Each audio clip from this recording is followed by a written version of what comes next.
There is a moment in every seeker's life when the noise fades, not outside, but within. It is in this silence that the soul begins to whisper truths the body could never speak. Or pause. Let that settle. Most of us live in a state of overstimulation. Screens, pleasures, demands, attachments. We think we are free because we can choose. But in reality, we are enslaved by what we cannot stop doing. Abstinence, whether from physical pleasure, digital addiction, or emotional overindulgence, is not about punishment. It is about purification. It is about hearing again the voice beneath the noise. It is about letting the body go silent so that the soul can speak. When you step away from the noise, something unusual happens. At first, there is discomfort. The silence seems to press in from all sides. The absence of stimulation feels like a void. You reach for your phone. You want to text someone. You think of food, sex, entertainment, anything to fill that space. But if you wait just a little longer, a shift occurs. You begin to hear thoughts you didn't know you had. You become aware of how restless your body is, how impatient your mind has become. And then, slowly, your awareness sharpens. You notice the rhythm of your breath, the tightness in your chest, the longing in your heart that has nothing to do with pleasure and everything to do with presence. Energy conserved is awareness amplified. This is one of the great misunderstandings of modern life. People believe the more they consume, the more alive they will feel. But it is the opposite. The more energy we expend chasing external stimulation, the less we have to direct inward. Every moment spent indulging is a moment we are not listening. And what we fail to hear is our own soul whispering. Come back. Abstinence, whether practiced physically, emotionally, or energetically, is not a denial of life. It is a return to it. Neuroscience supports this. When we abstain from overstimulation, particularly in the form of high, reward behaviors like sex or excessive screen use, the brain's dopamine pathways begin to recalibrate. In simple terms, your brain stops chasing the spike and starts appreciating the subtle. Think of it this way: imagine a person who eats cake every day. Soon, even the richest dessert no longer satisfies. Now consider a person who has not tasted sugar in a month. A ripe peach becomes divine. The same is true for life. When we constantly indulge, we become numb. But when we conserve, we awaken. There is a story of an old martial artist who was known for his serenity and depth. A young student once asked him, "Master, why do you live such a simple life? Don't you want more pleasure?" The master replied, "Pleasure is a wave. If you ride it too often, the sea becomes stormy. But when the waters are still, even a ripple becomes profound." In today's world, most people live in storms of their own making. They crave deep connection, but can't sit alone in a room. They long for love, but are addicted to validation. The body is flooded with sensory input, but the soul is starved, and yet the way out is not complicated. It is the courage to stop, to pause, to conserve. From a physiological perspective, abstinence leads to increased prefrontal cortex activity, the part of the brain responsible for insight, planning, and self-regulation. It also quiets the amygdala, reducing impulsivity and fear-based reactions. That means greater clarity, emotional control, and focus. But beyond the science lies something even more powerful: the capacity to truly connect. When you withhold your energy from constant output, when you stop giving your body everything it demands, you begin to see others differently. You are not drawn to the loudest person in the room. You start noticing subtleties, a glance, a breath, the unspoken truth behind someone's words. This is how awareness expands. This is how intimacy deepens, not through more physical touch, but through more emotional presence. Relationships thrive when awareness is high. Think about it. How many times have arguments arisen not from malice, but from misattunement? Two people reacting from fatigue, distraction, or inner chaos. But when one person is centered, when their energy is not scattered, they listen, they see, and they hold space instead of escalating. Abstinence creates this space. It is not about repression. Repression creates tension. But conscious restraint, this is a form of wisdom. It means you are no longer enslaved by the body's impulses. You choose, you respond, and in that space between stimulus and response, freedom lives. One man once said, after 60 days of abstinence from sexual activity and digital media, I feel like I'm walking through life awake for the first time. I can feel the emotions of people around me. I notice my own reactions before they explode, and I finally feel like I'm not chasing anything. I'm here. This awareness is a superpower in relationships when your mind is not clouded by dopamine highs and withdrawal crashes. You begin to see others as they are, not as extensions of your unmet desires, but as beings with their own stories, wounds, and needs. You become less reactive and more compassionate. You speak less and listen more. And ironically, when you stop trying to get something from others, you begin to receive. This brings us to the second principle. Abstinence builds the muscle of discipline. Discipline is not something you are born with. It is a skill trained like any other. And the training ground is everyday life. Every moment you choose not to indulge in an impulse, you grow stronger. Every time you override the itch to escape discomfort, you gain mastery. This is not just poetic, it's biological. Neural pathways of willpower strengthen with use. The brain literally rewires. But this kind of discipline is not harsh. It is not the rigid, punishing version that many associate with strict routines. True discipline is compassionate. It does not suppress, it guides. It does not punish, it protects. Think of a parent who gently says to a child, "Not now, this isn't good for you." That same voice must be cultivated inside yourself. Abstinence teaches you to parent your own desires. Consider this: when a person cannot say no to their desires, who is in control? Not them. The craving is, the addiction is, the pattern is. But when you can feel a craving, observe it, and still choose wisely, then you are free. Discipline, in this sense, is not deprivation. It is sovereignty. There's a story of a woman who had spent years in toxic relationships. She was kind, giving, and deeply emotional. But she was also impulsive. She admitted she couldn't stand being alone, so she would jump into relationships just to avoid loneliness.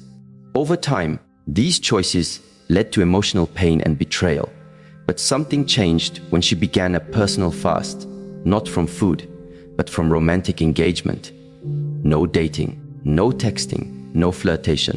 At first, the silence was excruciating. She cried, she doubted. But then clarity arrived. She began journaling, walking, sitting with her discomfort. And slowly, she realized that most of her relationships had not been love, they had been escapes. For the first time, she saw herself, not as someone waiting to be completed, but as someone learning to be whole. This is what abstinence offers: the space to see what is real, to untangle the root from the weeds. And from that clarity, a different kind of love becomes possible. One that is not desperate, but discerning. In psychology, this process is known as delayed gratification. The marshmallow test, a famous study, showed that children who could wait for a second marshmallow instead of eating the first one immediately ended up with better life outcomes. But this isn't just about future success. It's about the inner architecture of patience, awareness, and choice. When you train this muscle in one area, such as sexual or sensory abstinence, it affects all areas. You become less reactive in arguments, less likely to make impulsive financial decisions, more capable of holding silence when words would cause harm. In relationships, this manifests as emotional maturity. You're no longer the person who storms out when things get tense. You can stay, you can listen. You don't always need to win the argument. You don't need to be right to feel secure. That's discipline in action. And there's a mystery here, too. Something profound begins to happen when you hold your energy instead of releasing it constantly. Whether it's physical, emotional, or creative energy, when you contain it, it builds, it simmers, it concentrates. And then when you speak, when you act, when you create, it has weight, presence, power. People feel it. They may not know why, but they notice you differently. You are not frantic. You are not needy. Your energy is rooted, grounded, and this creates trust, not just from others, but within yourself. You begin to trust your own timing, your own choices. You don't rush decisions out of anxiety. You let things unfold. This kind of inner discipline makes relationships more honest. You stop manipulating to get what you want. You stop performing. You speak your truth, even if it's uncomfortable. And you allow others to do the same, because you are not afraid of the stillness that follows hard conversations. You have met silence. You have made peace with it. And now it serves you. There's an old Eastern phrase, "He who conquers others is strong, but he who conquers himself is mighty." This is not just philosophical. It is practical. When you abstain, when you pull back, slow down, and listen, you become mighty not in domination, but in presence. You can stand in front of someone you love and not flinch when they are upset. You can hear criticism without crumbling. You can sit with desire and not be enslaved by it. And from that strength, you love better. You love wiser, because your love is no longer a transaction. It is an offering, a choice, not a compulsion. To live this way requires one thing above all: patience. Patience with your own process. Patience with your discomfort. And patience with the people around you who are still caught in the storm. Not everyone will understand your silence. Some will interpret your restraint as coldness. But stay the course, because something is forming inside you that they cannot yet see. You are becoming whole. And in that wholeness, you will not need to chase. You will attract, not by charm, but by essence, not by effort, but by alignment. And that is where the deeper path begins. When a room is crowded with noise and movement, we are rarely aware of its shape. We only notice the objects inside, the distractions, the motion. But when that room is emptied, when the people leave, when the sound fades, suddenly we begin to see the space itself, its corners, its silence, its structure. The same is true of our inner world. As long as we are full of sensation, stimulation, and activity, we are unaware of our deeper self. But in moments of emptiness, the shape of the soul begins to emerge. It is common to confuse emptiness with absence, to believe that when something is missing, pleasure, company, stimulation, life is somehow lacking. But what if the opposite is true? What if the space we avoid is the very ground where clarity begins to grow? Emptiness is not the lack of something valuable. It is the space where value can finally be seen. Not because we put something there, but because we finally cleared everything else away. This can be most clearly observed in moments of solitude. Many people say they dislike being alone, but if we look deeper, it's not the aloneness that troubles them. It's what arises in that silence. The unprocessed emotions, the grief that was never acknowledged, the disappointments long buried under distraction. The mind becomes a mirror, and for many, that reflection is uncomfortable. And so they run into business, into romance, into addiction, into noise.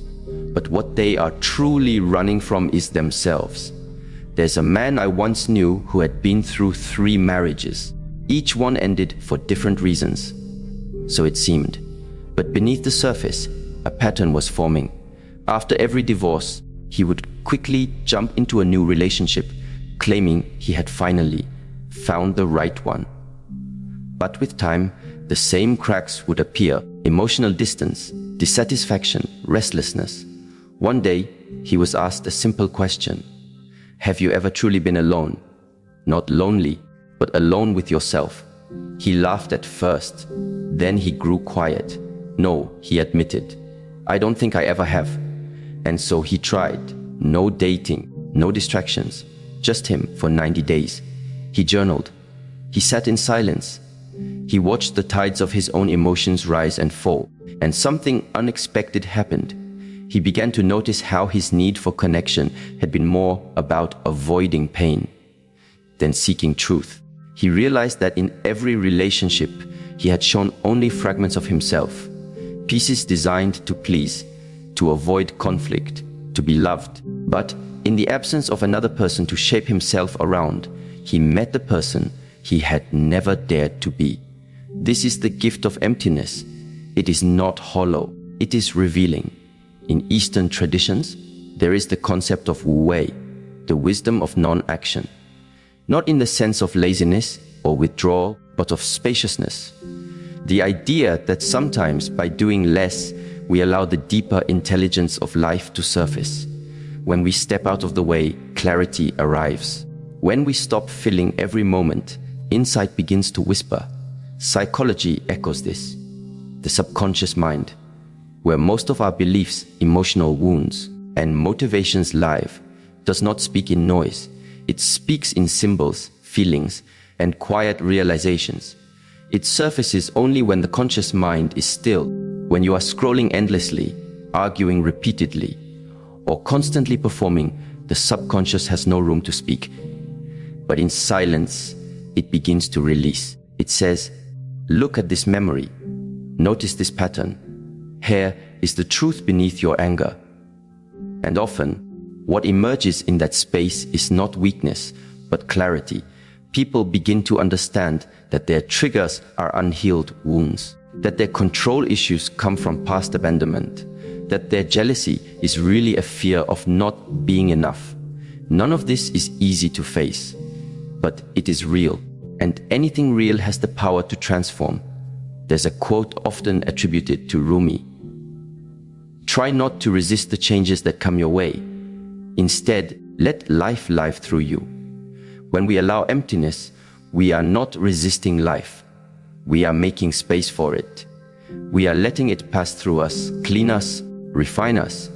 Not because we are broken, but because we are evolving. In relationships, this capacity for emptiness is essential. Many conflicts arise not from a lack of love, but from an inability to hold space. Two people become overwhelmed. They fill every moment with expectations, conversations, demands, and projections. There is no breathing room, and so resentment grows, not because the relationship is doomed, but because there is no silence in which love can rest. But when one or both people learn to embrace stillness, everything changes. A pause in the conversation becomes an opportunity to listen, not to respond, but to understand. A day apart is no longer a threat, but a sacred time to return to the self. Emotional space becomes safety, not separation. And in that space, authenticity grows. A woman once shared a story about her long-term partner. They loved each other deeply, but over time, tension had built. Every conversation felt like a battle. Everything said seemed to provoke a reaction. And so, they agreed to take a week of silence, not as punishment, but as practice. No arguing, no talking about the relationship, just silence, journaling, and reflection. At first, it felt distant, cold. But then, something softened. She wrote, "In the quiet, I began to remember why I loved him. Not the version of him I wanted to change, but the essence. The man behind the noise. And I realized how much of our struggle came from me trying to fill the space with my fear, instead of simply allowing it to be. The courage to sit in emptiness is rare, but it is the beginning of intimacy, not just with others, but with yourself. From a physiological perspective, the nervous system benefits immensely from this emptiness. When we are constantly stimulated, the sympathetic nervous system, the fight or flight response, is in overdrive. This leads to fatigue, anxiety, poor digestion, shallow breathing, and even chronic illness. But when we pause, when we step back, when we breathe, literally and metaphorically, the parasympathetic nervous system activates, the body begins to repair, the mind begins to regulate, and the heart begins to open. Creativity also flourishes in emptiness. Many people assume that creativity is about doing more thinking, more talking, more working. But ask any artist, writer, or visionary, and they will tell you the best ideas arrive in stillness. It is in the shower, on a walk, during meditation, when the mind is quiet, that brilliance sneaks in. Why? Because space is the mother of insight. It is the womb from which vision is born. One musician described this beautifully. He said, "For years I chased the perfect song. I would lock myself in the studio, pushing myself to write, to produce, to perform. But the songs felt hollow, mechanical. Then, one weekend, I went camping alone, no guitar, no phone, just the sound of wind and water. And that's when the melody came. It wasn't something I created. It was something I received." Where relationships are the same. When we are full of opinions, stories, and noise, we cannot hear what the other is truly saying. We project, we assume, we defend. But when we listen with space, with emptiness, we hear the meaning beneath the words. We hear the emotion behind the anger, the longing behind the silence. This kind of listening is healing. It says to the other person, "You don't need to shout to be heard. I am here, even in the quiet." And yet, so few of us are trained in this. From a young age, we are taught to fill the space, to talk more, do more, be more. But very rarely are we taught how to be, how to sit, breathe, notice. And so, when life strips something away, a job, a relationship, a habit, we panic. We think we've lost ourselves. But maybe in those moments we are not being broken. We are being revealed. There's an image often used in Zen philosophy, a muddy glass of water. When you stir it, the water becomes cloudy. You can't see the bottom.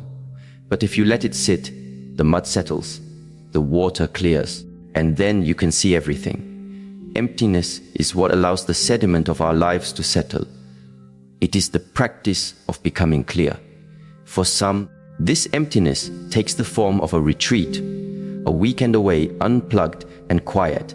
For others, it's a simple habit, 1 hour each day with no phone, no talk, no to-do list, just presence, just space.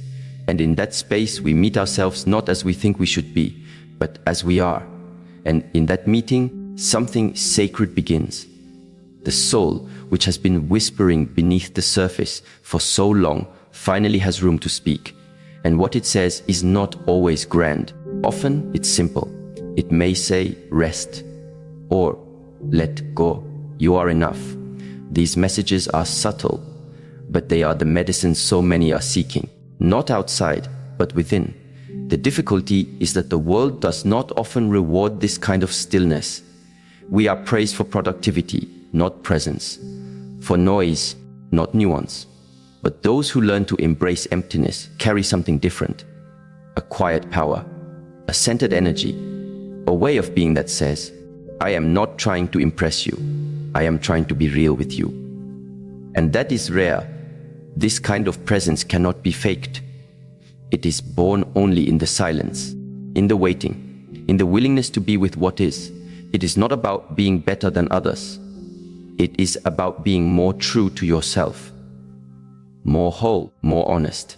And in that honesty, connection deepens, not just with others, but with the mystery of life itself. To live in alignment with this truth is not to withdraw from the world, but to meet it from a different place. You engage not out of need, but from fullness. You speak not to fill the silence, but to express something genuine. You love not to escape loneliness, but to celebrate presence. And it begins with emptiness, not as void, but as space, not as lack, but as invitation. The soul has always been speaking. The question is, will we make enough space to finally listen. The body speaks in sensations, impulses, and desires. It pulls us toward pleasure, comfort, release. And for much of our lives, we follow that voice without question. We believe that because it feels urgent, it must be true. That because the body longs for something, we must give it what it wants. But in doing so, we often miss the quieter voice underneath, the one not fueled by urgency, but by insight. Emotional clarity is not something we stumble upon. It does not shout, it does not compete, it waits. And it is only when the surface level noise of physical desire quiets down that we begin to hear it. Not just hear, but feel its weight, its depth, its wisdom. There is a reason why many of life's most regretted decisions happen in moments of high emotional and physical arousal, whether in anger, lust, fear, or craving. When the body is activated, the mind loses access to its highest capacity for insight.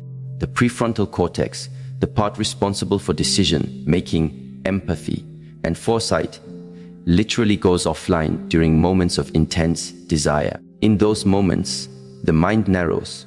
We can only see what we want, not what it means, not what it costs. But when we begin to train ourselves to sit with that desire rather than act on it immediately, something begins to shift. The initial wave rises, sometimes strong, even overwhelming, but we breathe, we observe, we do not react.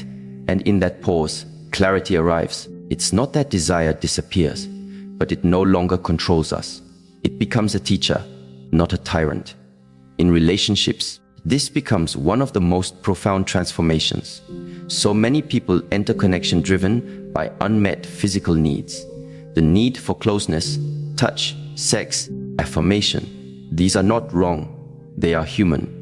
But when those needs are not tempered by awareness, we enter relationship looking for relief, not resonance. We try to use others as medicine for our inner unrest.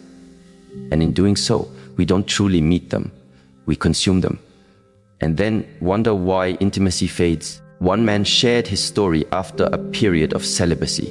He had spent years in and out of relationships, always seeking what he described as connection, but always a feeling empty after the initial rush faded. He finally decided to take a break, not just from physical intimacy, but from seeking altogether. For 6 months, he chose silence, reflection, nature, journaling. During this time, he began to notice how often his desire for women had nothing to do with love or even real attraction. It was loneliness disguised as lust. It was a desire to feel worthy, to escape the anxiety of being alone. And once he stopped chasing, that anxiety surfaced fully. But instead of numbing it again, he faced it. And in that process, he said something changed. I stopped seeing women as a way to fill me, and I started seeing them as beings to honor, to learn from, to respect. My heart opened in ways it never had before. Not because I found the one, but because I stopped abandoning myself. When the body is constantly fed, the soul starves.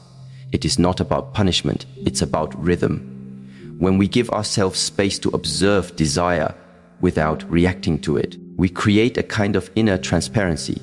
Emotions rise and fall, but now they do so without distortion. We begin to recognize the difference between longing and love, between chemistry and compatibility, between attraction and alignment. In traditional contemplative practices, the discipline of abstaining from physical intimacy is often not about denying pleasure, but cultivating discernment. The ancients knew what modern neuroscience confirms. When you overindulge in dopamine-driven behaviors, your baseline for satisfaction drops. What once brought joy now feels flat. You need more stimulation just to feel the same effect. But when you abstain, even for a short while, your sensitivity resets. A simple touch, a kind word, a moment of eye contact can become deeply fulfilling. This has profound implications for emotional intimacy. Many couples struggle not because they don't love each other, but because they are numb. Their nervous systems are overloaded. Their emotional bandwidth is drained by 1,000 small distractions, compulsions, and unresolved tensions. And so they react, argue, withdraw, not because they mean to, but because they can't feel clearly anymore. The channels of connection are clogged. By stepping back from physical indulgence, even temporarily, we begin to clean those channels. We tune into subtler signals. We notice when our partner's voice trembles, when their breath shortens, when their gaze lingers in sadness. We hear the story behind the silence. We feel the unsaid. This is emotional clarity, and it cannot be found in a rush. It arrives when the noise has settled. A couple once tried a 30-day period of physical abstinence, not out of dysfunction, but as a practice of conscious connection.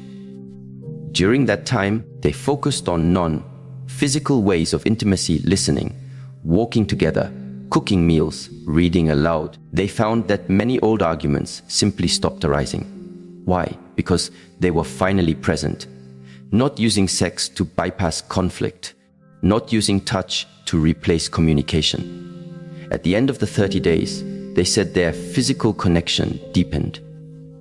Not because it became more frequent, but because it became more meaningful.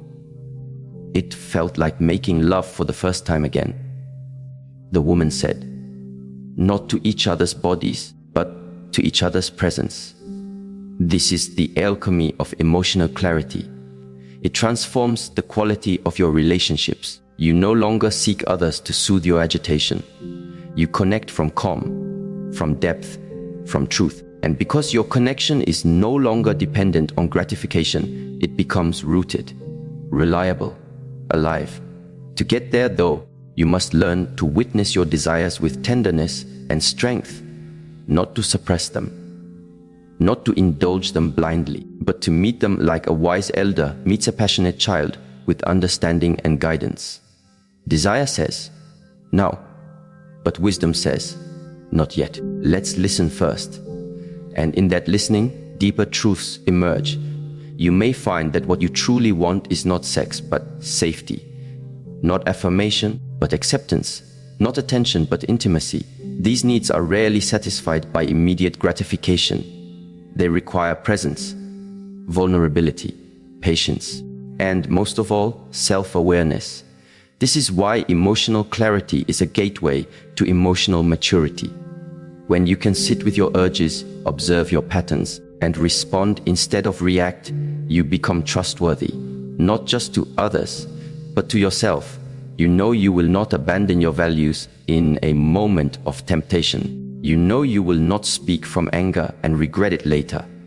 You know you can pause, and in that pause, choose love. This changes the entire dynamic of relationships.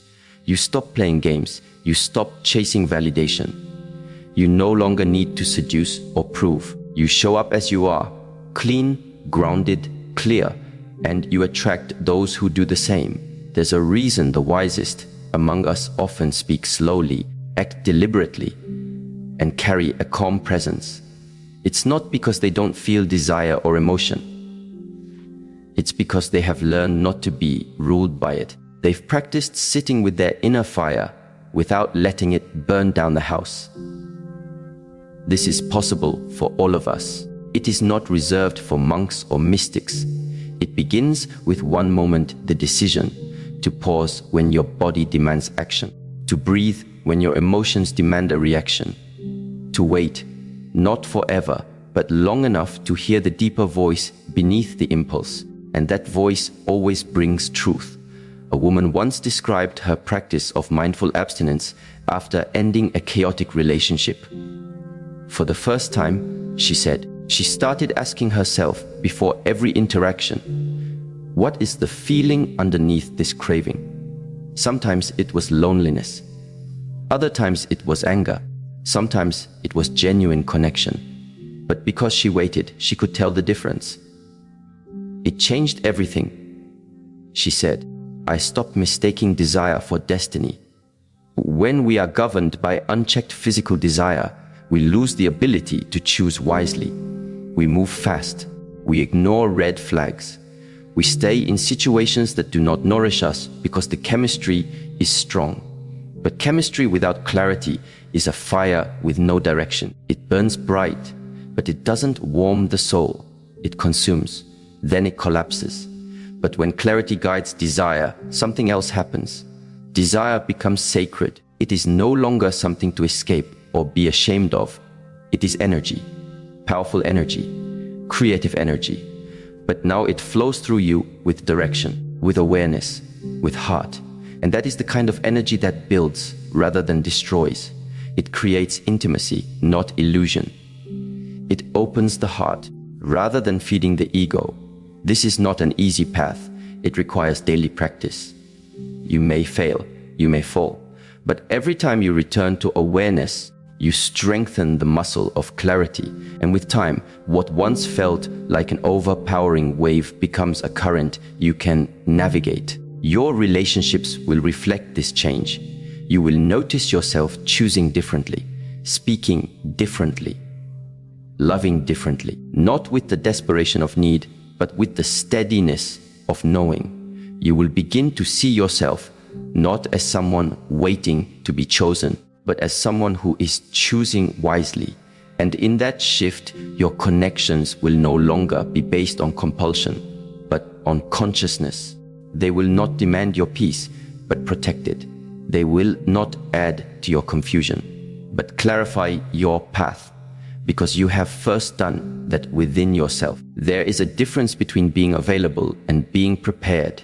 Many people desire love. They long for connection, intimacy, and companionship. They open themselves up, but what they offer is cluttered. Not externally, but internally.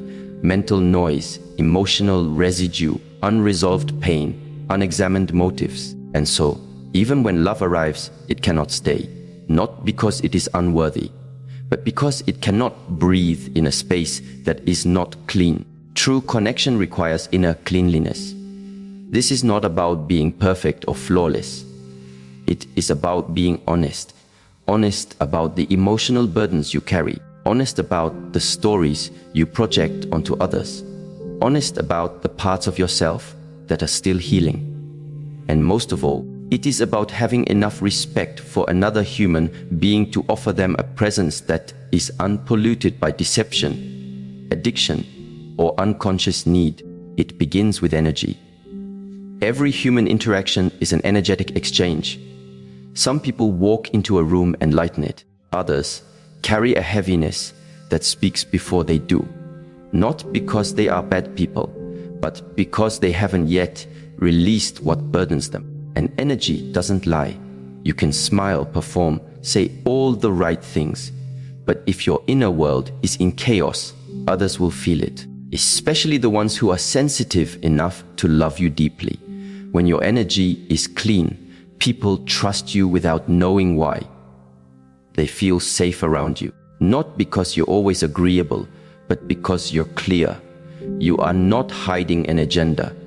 You are not leaking neediness. You are not trying to use others to complete yourself. You are already whole.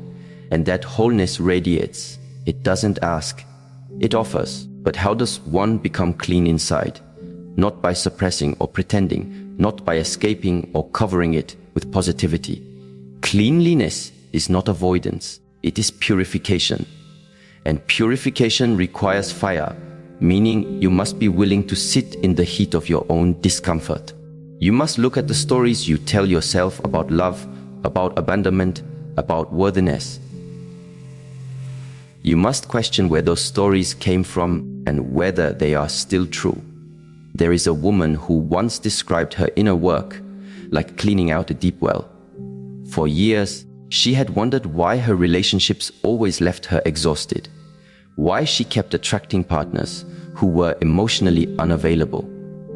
Finally, she decided to stop dating. Not as a punishment, but as a ritual.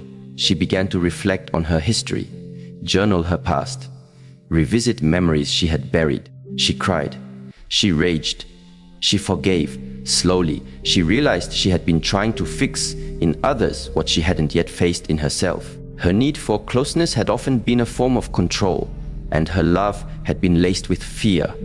She said, "I thought I had a love problem. What I had was a purity problem. My energy was not clean. It was mixed with fear and shame and confusion. Once I began to clear it, everything changed. I stopped attracting chaos. I started to feel calm in my own presence. And when the right person came, I didn't have to fight for peace. They felt it because I already lived it." Inner cleanliness is not static. It is a daily practice. Every time you choose not to speak from anger, not to chase approval, not to hide behind performance, you are purifying. Every time you sit with your own discomfort, instead of asking someone else to carry it, you are cleansing. Every time you tell the truth about who you are, what you feel, and what you need, without manipulation or defense, you are washing your soul. In relationships, this becomes a sacred offering. When two people are committed to staying clean, not only for themselves, but for each other, the connection deepens in a way that physical chemistry cannot match. It becomes devotional, present, alive. There is less reactivity, less confusion, more transparency, more rest. This is especially important when we speak about sexual energy. Physical intimacy is not just a biological act. It is an energetic transaction. When you join bodies, you merge fields. If either person is holding fear, anger, or unresolved trauma, that energy does not disappear in the moment of pleasure. It transfers. And this is why, after some encounters, people feel drained, scattered, or emotionally heavy. They didn't just share skin. They shared wounds. One man described how he used to treat sex like an escape. It was his way of avoiding loneliness, stress, even boredom. But after years of doing this, he noticed that he began to feel numb, not just to others, but to himself. He said, "I realized I wasn't really making love to anyone. I was just using their body to run from my own pain." When he began a period of conscious abstinence, things began to change. He felt more emotional. At first, it scared him. Then he realized these were the emotions he had been avoiding through pleasure. He began to cry for no reason. He began to remember things he thought he had forgotten. He began to dream vividly. And as he stayed with this process, he began to feel lighter, more clear, more connected. This is the energetic principle of transformation. When you stop discharging your energy through compulsive outlets, that energy rises. It moves into the heart, into the voice, into the eyes. People notice. Not because you say anything different, but because your presence becomes radiant. There is a sacred concept in Eastern philosophy known as the refinement of essence. It means turning raw energy, desire, impulse, instinct into something luminous, not by destroying it, not by rejecting it, but by elevating it, transforming it. And this is what happens when you prioritize inner cleanliness. You no longer use your energy recklessly. You protect it, not out of fear, but out of love. You understand that not everyone is meant to touch your soul. Not everyone is ready to share space with your light. You do not judge them, but you become selective, not as a form of control, but as a form of reverence for yourself and for the relationships you wish to build. This changes how you communicate. When your inner space is clean, your words carry weight. You no longer speak just to fill silence. You speak to reveal truth. You no longer argue to win. You speak to understand. You don't need to raise your voice to be heard. Your clarity is enough. Your calm becomes more powerful than their chaos. People often think that strength comes from control, controlling your partner, the outcome, the future. But real strength is the ability to remain rooted in love even when storms pass through. When your inner space is clean, you are not easily swayed. You don't personalize everything. You don't absorb what isn't yours. And you know when to walk away, not from a place of bitterness, but from a place of peace. There is a beautiful story of a man who worked as a spiritual guide. Many came to him seeking advice about love. One woman in particular said she couldn't understand why all her relationships turned toxic. She kept trying to fix them, to compromise, to love harder, but the results were the same. The man asked her, "What do you carry into your relationships that has not been washed?" She paused. She thought about her past, her traumas, her fears, her unresolved anger at her parents. She had never looked at those things as part of the problem, but they were there in every conversation, every reaction, every silence. He said to her, "Love does not fix what we refuse to face. It simply reveals it." And that is what many don't realize. Relationships are not just about joy. They are mirrors. Whatever is unclean in you will eventually surface, not because love failed, but because love illuminates. It brings the hidden into light, and that is the gift if you are willing to see it. Inner cleanliness is the foundation for that kind of seeing. Without it, you blame, you project, you run from every mirror that shows you what you haven't healed. But with it, you begin to thank your relationships. Not just for the pleasure, but for the pressure. Not just for the harmony, but for the disruption. Because now, every conflict becomes a doorway. Every trigger becomes a teacher. You begin to recognize that love is not about getting your way. It is about getting out of your way so that something real can enter. And to make room for that realness, you must clear out what is false, the ideas of who you should be, the armor you wear to protect your ego, the masks you use to feel safe. When all of that is washed away, what remains is something rare, your essence, your presence, your clean heart. And from that heart, you love differently. You no longer look for someone to rescue you. You don't demand constant reassurance. You become the reassurance. You become the sanctuary. And from that place, your relationships are no longer built on performance, but on presence. Not on fear of loss, but on freedom to stay. You learn to love without clinging, to give without losing, to receive without guilt. And this is only possible when your inner space is not polluted with unexamined pain. To live this way takes courage, because the cleaning process is not glamorous, it's uncomfortable. You may see things in yourself you don't like. You may have to apologize. You may have to sit in solitude longer than you want. But the reward is freedom. Not the freedom to avoid relationship, but the freedom to enter it without contamination. When two people commit to that level of integrity, the relationship becomes a sacred vessel. It is no longer about possession. It is about partnership. It is not about escaping loneliness. It is about expanding presence. It is not about completing each other. It is about creating something clean enough for the soul to live in. And that kind of love is not found. It is built from the inside out. There are times in life when stepping back is not an act of denial, but of direction. Not every absence is rejection. Not every silence is avoidance. And not every pause is a retreat. Sometimes the most powerful thing a person can do in the face of temptation, distraction, or emotional intensity is to stop, not out of fear, but out of purpose. Abstinence, in its truest form, is not a refusal of experience.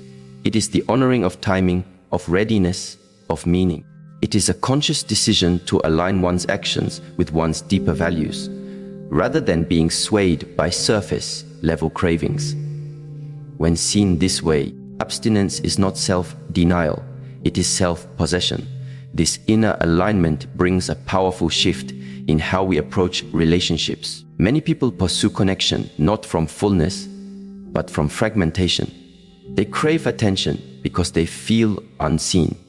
They crave touch because they feel numb. They crave conversation because they fear their own thoughts. But when a person chooses abstinence, not just sexual, but emotional and energetic, it is not because they are closed. It is because they are clearing space. They are allowing their internal compass to recalibrate. They are asking a deeper question. Am I acting from truth or from habit? In that pause, purpose begins to speak. There is a story of a young man who had recently exited a turbulent relationship. It was passionate but unstable, intense but unsustainable. He found himself repeating the same pattern, jumping from one connection to another, always seeking the rush of newness. But each time after the spark faded, he was left emptier than before. One night, after a particularly painful breakup, he sat alone and wrote in his journal, "What would happen if I didn't rush back into love? What if I allowed this space to speak to me? Rather than fill it, he chose abstinence, not as punishment, but as practice. He stopped dating. He stopped pursuing. He didn't cut himself off from life, but he became deliberate. He focused on his craft. He deepened his friendships. He explored the beliefs that had shaped his idea of love, and what he found surprised him. His longing wasn't just for affection, it was for purpose, for clarity, for someone to share a path with, not just a bed. And in that space, he began to change. He started showing up in the world not from desperation, but from direction. He said no to what didn't feel aligned, not because it wasn't pleasurable, but because it didn't resonate with where he was going. This is the essence of abstinence as alignment. It is not about avoiding love. It's about no longer chasing substitutes for it. In relationships, this becomes a powerful guiding force. When you are aligned with purpose, you do not enter connection to fix or to fill. You enter to share, to learn, to grow. You are not looking to be completed, but to be mirrored. And that shift changes everything. It transforms your standards, not from superiority, but from sincerity. You no longer entertain dynamics that drain your energy or distort your peace. You don't need to prove your worth. You know it, and because of that, you can walk away from what is beautiful but misaligned. One woman, after 3 years of celibacy, was asked why she chose to wait. Her answer was simple. I stopped giving parts of myself to people who weren't walking in the same direction. My body is not a reward. My time is not a game. My love is not a tool. I want something purposeful, not just passionate. Her abstinence was not rejection of love. It was an invitation for a deeper one. And that depth is only possible when we are willing to pause, to reevaluate, to ask ourselves, does this align with who I am becoming? Without that pause, we are led by impulse. We mistake familiarity for fate. We confuse attraction with alignment. And so we return again and again to relationships that mirror our past rather than support our future. But when we act from purpose, we start to choose differently. Not only people, but habits, environments, thoughts. We begin to protect our peace, not out of fear, but out of recognition that our peace is sacred. And anyone who wishes to be close must be willing to respect that.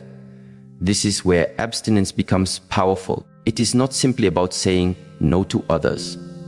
It is about saying yes to yourself, your healing, your calling, your truth. It is a declaration that your time is valuable, your energy is meaningful, and your life is moving with intention. And from this foundation, love becomes something else entirely. It is no longer chaotic. It is coherent. It is not built on chemistry alone, but on compatibility, character, and shared vision. It is rooted in mutual growth, not mutual distraction. You begin to ask different questions. Instead of, do they make me feel good? You ask, do we grow well together? Instead of, are we attracted to each other? You ask, are we aligned in what we value, create, and serve? These are not questions of fear. They are questions of clarity, and they only arise when the noise of need has quieted. This clarity allows for a kind of discernment that is rare. Many fall in love with what feels familiar. Few choose love that feels unfamiliar but right, because real alignment doesn't always give you the high. Sometimes it gives you peace. Sometimes it gives you boredom. Not because the relationship lacks energy, but because your nervous system is finally calm. And many mistake that calm for lack of connection, when in fact it is the sign that you are no longer addicted to adrenaline. A man once described his shift after years of casual relationships. He said, he finally met someone who didn't give him butterflies. She gave him silence, stability, presence, and at first he didn't know what to do with that. It felt unfamiliar. But with time, he realized this was the relationship his nervous system had been praying for. Not the chaos of past patterns, but the consistency of real partnership. He said, I wouldn't have seen her before. I would have passed her by looking for the spark. But now, after taking time alone, I could see clearly. I wasn't looking for the high anymore. I was looking for the home. Abstinence allows for that vision to develop. It clears the lens. It slows the spin. It lets you hear the still, small voice that says, this is right, or this is not for you, without needing drama to decide. And from that clarity, boundaries are born, not walls, but filters. You no longer let everyone in, not because you are guarded, but because you are guided. You've tasted your own company. You've sat in your own silence. You are not afraid of being alone. And that makes you powerful. You begin to understand that love is not just about emotion. It is about mission. When two people are aligned in purpose, their relationship becomes a vessel. It moves with intention. It serves something greater than itself. And this cannot happen if both are still chasing comfort over growth, pleasure over presence, excitement over evolution. Abstinence teaches patience. It teaches self-trust. It teaches you to wait for what is real, even when what is easy is available. And that waiting shapes you. It deepens your presence. It refines your voice. It strengthens your values. When you finally do enter into relationship again, you are no longer guessing who you are. You've already met yourself. And because of that, you can meet another. Not from illusion, but from integration. This kind of love does not come quickly. It comes slowly, quietly, steadily. It does not demand. It invites. It does not perform. It reveals. It does not consume. It co-creates. And that co-creation is only possible when both people have chosen to walk the path of clarity, when they've aligned their energy, not around chemistry, but around consciousness. And consciousness requires space. It requires silence. It requires saying no to what does not serve, even when it calls loudly. In that no, a deeper yes is born. A yes to love that lasts. A yes to connection that heals. A yes to union that reflects purpose, not just passion. And that yes begins with a quiet decision to wait. Not because you're afraid, but because you're aligned. When the body grows still and the noise of desire fades, what remains is the voice of the soul, clear, calm, and deeply knowing. Abstinence, in its truest form, is not a denial of life, but a deep alignment with it. It is the choice to pause so we may listen, to cleanse so we may connect, and to walk with purpose rather than impulse. Through this journey inward, we cultivate self-mastery, emotional clarity, and the ability to love without losing ourselves. From this inner stillness, true connection begins, not as a need, but as a conscious offering.